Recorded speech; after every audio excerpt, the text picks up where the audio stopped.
All right, I didn't know you were talking to one of the... There's only 3 of us in here. Yeah, are there? I don't know, dude. With the glasses, man. What's the new sophisticated look? Yeah, I got them. What's going on? I see you got them. Yeah, they're great, man. My buddy Joseph gave them to me. I got them from him. Yeah. Yeah, and they're popping. And they help, too. Yeah? Yeah. Are you losing your vision?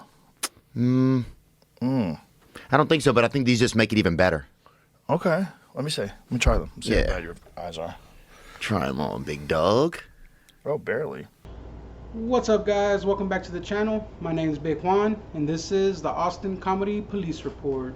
So I was watching the JRE with Theo Vaughn, and this episode started off really weird with Joe Rogan obsessing about Theo Vaughn's glasses and calling them out that they might be fake or whatever. It wasn't like a friendly call out. It was like he was kind of talking shit. I could get them weighted, too, so you could do a neck workout while you have them on. Why would you do that? This is, God, I can't tell the difference. Are you sure these are real? I think they are. I don't think these are real glasses, dog. Let me see. I don't think Jamie, put these on. First of all, they're smeared as fuck. Yeah, somehow they keep getting grease on them, dude. All I've done... You got greasy fucking fingers. And you keep touching them.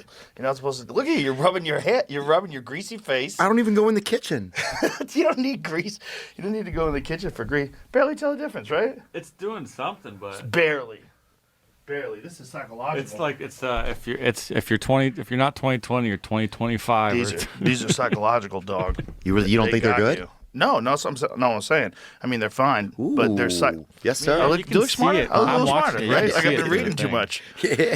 Yeah. They're. I think it's a psychological thing. Yeah, it could be. I got to believe that they make you see better. My vision's okay. It's not as good as it was when I was young. I got to read the packaging again. But it's a lot better than it used to be. I started using a red light bed.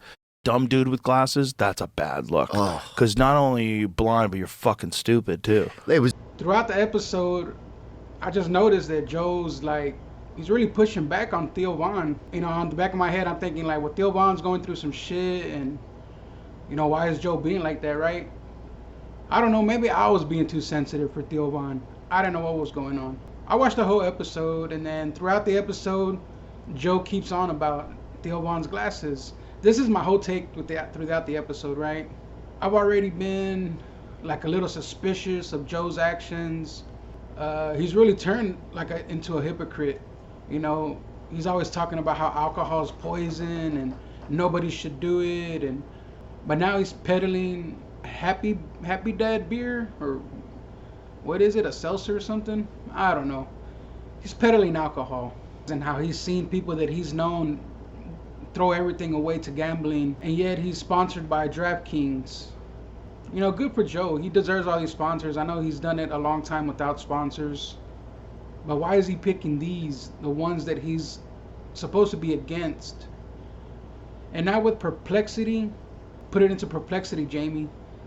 This was my take but then I saw a YouTuber that goes by Podcast Cringe, and he's way smarter than me, guys. You know, I'm just learning how to do my reporting, as I call it. But Podcast Cringe had a bigger and better take than I do on this episode. Encourage y'all to listen to what he has to say, because he really gets down to why Joe was acting like this towards Theo Vaughn in this episode. Yeah. I just did the Art Bell show, son. Dude, that's so cool that's him. I can't tell if I can see him better with or without these on. I think it's psychological. I'm telling you, those glasses don't do a damn thing. They don't even change the shape of your face. You know how sometimes people put them on, and I always go, how blind is this motherfucker? And I'll look to the side, and I can see, like, their face caves in like a half a foot because they got giant magnifying glasses over their eyeballs. But with you, it looks exactly the same. The line of your face doesn't change at all when you turn side to side. I think they're fucking with you. I think they think you're crazy, and then like, his eyes are perfect. Just give him some clear lenses. And you're like, yeah, I think this works. I think I see better than these. When did we do our first podcast together? Do you remember? I don't know. Was it like 10 years ago? No way. Yeah. 8? I would have been. Let's see. I'll look it up. It's been a while. Yeah, man, I can't believe that we've been And you back then, It's all been going on this long. yeah, I would have never imagined that you would go down this road and be really good at it, man. Like you're real sincere with people. You ask real good questions. You know, you're very present. You know, like you're funny, but you're also trying to really understand what they're saying. That's a delicate balance. You know, of be silly and be funny, but also like pay respect to whatever they're trying to say and try to figure out where they're coming from. You know. Yeah. Well, thanks, dude. Yeah. I try to be. I think there's been a couple times where it's like, yeah, I try to be. I don't really know what I'm, like I don't not know what I'm doing. I mean, I work hard, right? Like I work hard. You figure it out as you go along, right? Yeah. And I'm still kind of figuring it out, I don't know sometimes like what like my purpose is in it or You don't have to have a purpose. you don't think? Nah. Maybe that's a trap, huh? Yeah, it's Yeah. a trap. I But I think do you should have care. a direction. I do notice It's like a blockade where you'd rather just like ignore it. You know what I mean? yeah. But then when you're talking publicly, you like to address everything, which I find very interesting.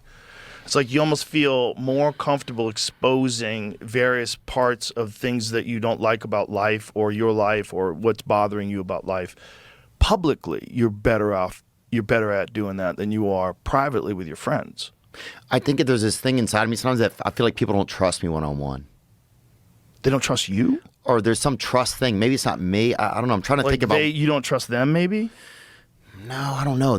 I'm trying to think of as we're talking about this. I'm trying to like feel it at the same time and see what I'm feeling about it. Right. Because it's interesting to me because I love thinking about this kind of stuff. Like and trying to figure out why I operate or why we operate certain ways. Right. Yeah, I think sometimes I don't know. It's hard for me to maybe say what's going on sometimes. Sometimes I don't know what's going on. Sometimes I like just, if I talk with somebody and then some of the biggest conversations, one of the reasons is they have to get everything inventoried. Well, these people have become pawns. They'll send information to the countries that they live in and get them to come. It's like, listen, if the population, you're right. I didn't mean to interrupt you. No, I don't even know probably what I was saying, but I don't know. If the population, we're better increasing than the this. That's what I'm saying. We're better than this. Yes. We have all this elected officials and these people that we thought were like manipulative us. sociopaths. When does that end? My suspicion is it ends when AI starts sorting government. We're probably going to use AI with government to prevent this kind of fuckery that we see on an everyday basis. Joe Rogan has truly gone off the deep end. He will come up with any excuse not to blame the people who are actually implementing these policies and the billionaires who are profiting from them.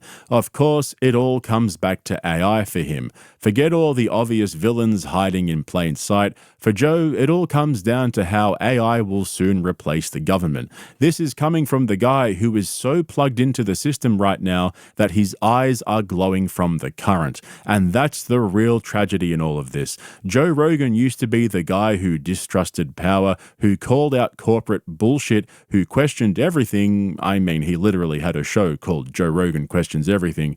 Now he's the guy running PR for billionaires, defending Palantir's software, and pretending not to know what the surveillance state even is. This is the new Joe Rogan experience, a government-adjacent billionaire-approved propaganda pipeline stained with hypocrisy and delusion. And how the fuck did Theo Von come out of this looking like the only honest man left in the room? When Theo is the one pushing back on government overreach, social media algorithms, and billionaire war profiteers, you know the Joe Rogan experience is dead. Rogan doesn't have a single original thought left in his head. He's got young Jamie trained up on Perplexity AI to do all his thinking for him. But this episode wasn't about Rogan at all. It was about how Theo Von, the guy who spent years pretending to be a harmless, confused goofball, suddenly became the only person willing to question power, call out propaganda, and push back against the billionaires pulling all the strings. It's insane how quickly the roles have reversed. And Rogan tried everything: gaslighting, distraction, alpha brain, emotional manipulation. but Theo kept circling back to the truth like a moth drawn to a bug zapper.